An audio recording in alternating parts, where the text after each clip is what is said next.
Hello mga ka-YFG.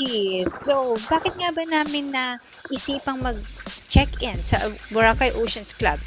Check out this video para malaman nyo ano yung mga factors na kinonsider ko bakit dito kami napunta. So, this is the reception kung saan mag-check-in tayo. So, make sure lang na all the guests is declared para maging legit ang inyong pag-check-in. Pasensya na kayo sa paggalaw ng camera dahil ang nag-video lang naman po ito ay ang aking anak. So this is the registration card. Make sure na you fill this up. And this is the mandatory picture with the receptionist. And welcome to room 2208 at the Lux room located at the second floor. So this is the interior of the room. So I requested for a 2 single bed. Separate bed kami. Really? Salamat po. So everything that you need naman to check in is available. And let's check out the restroom. So this is the powder area na may malaking mirror. Soaps are available as well. And in the shower area, we have shampoo and conditioner as well. Although noticeable lang yung kanilang towels, makikita mo naman na hindi na ganun kabago yung towels na included, but still it's available. So this is the balcony in our room. Not all rooms have balcony. The balcony is quite big.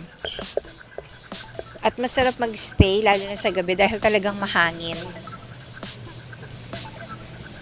We have a view of the swimming pool and a slight view of the resort, of the beach rather.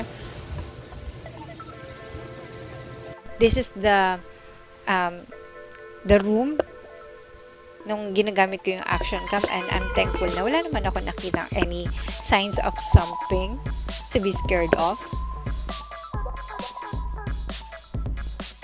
Ay, isa sa pinagmamalaki ng Boracay Oceans Club is their pool foam. I think sila lang yung nag-o-offer ng pool foam among the resorts and the Boracay. Yeah, so I have to take a view talaga of the pool foam para ma-feel ko naman ano ang meron. So this is good for children, and another one that they offer is the fire dancers. So Boracay Oceans Club have their own fire dancers at night.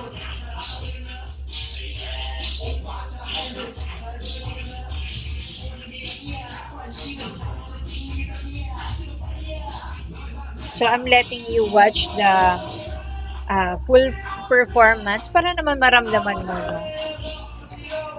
ang makanood ng fire dancing in Boracay.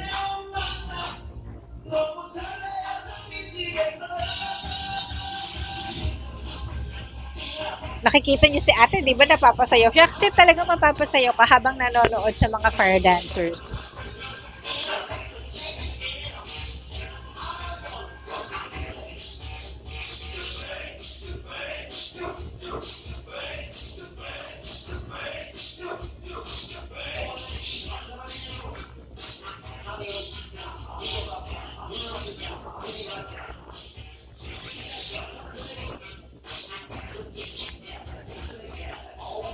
You may also check out my other video nga pala kung saan I shared yung Boracay Fire Ignite dance.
You also have the chance to have a photo op.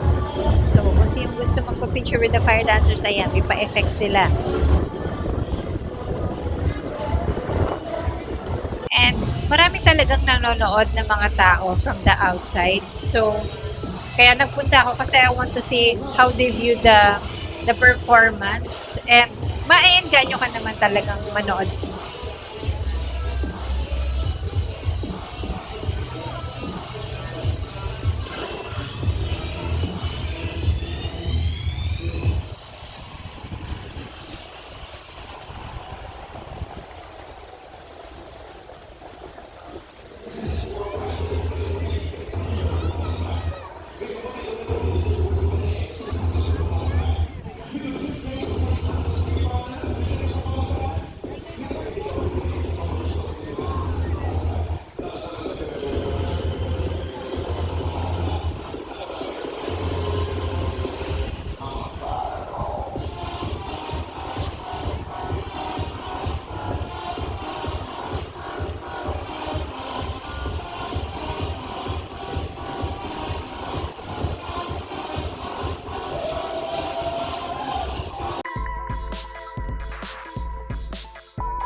On our second day, we experienced a rainy weather in the morning. So, ang lamig niya. And nobody's enjoying the pool and even the beach.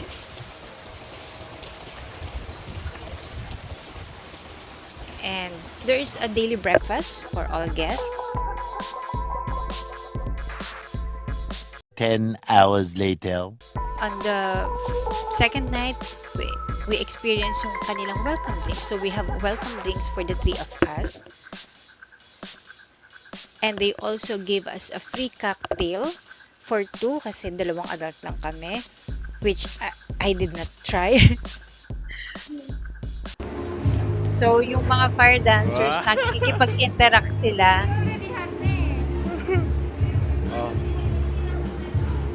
So you have a moment with them.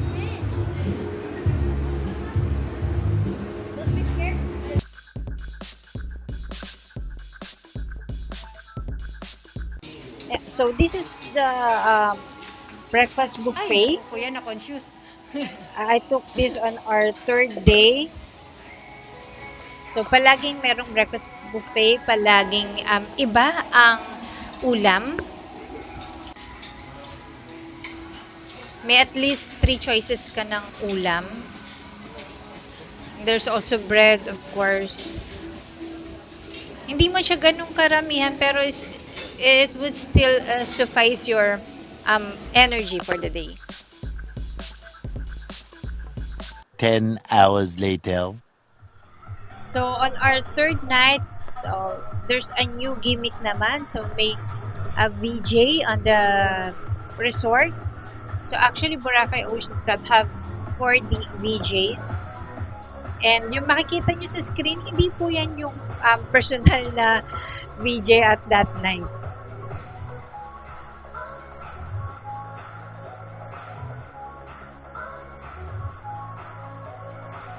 I think people can dance on the dance floor pero wala lang nag-uumpisang magsayaw.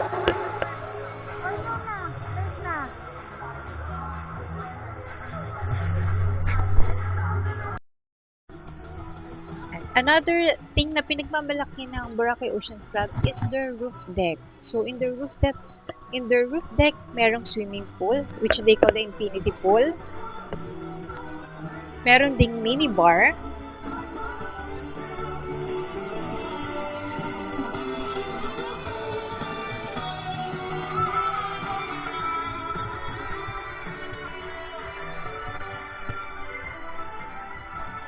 And this is actually a nice place to stay at night.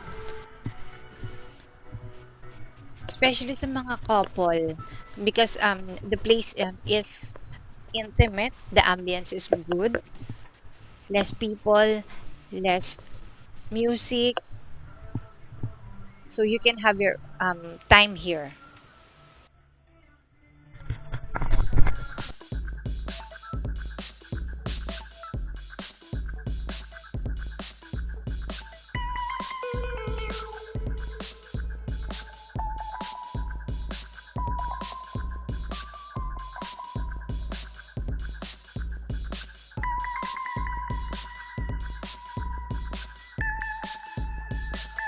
So, on our day 4 or our last day, we just took a brunch para makatipid, no? Breakfast and lunch dahil maaga yung aming flight.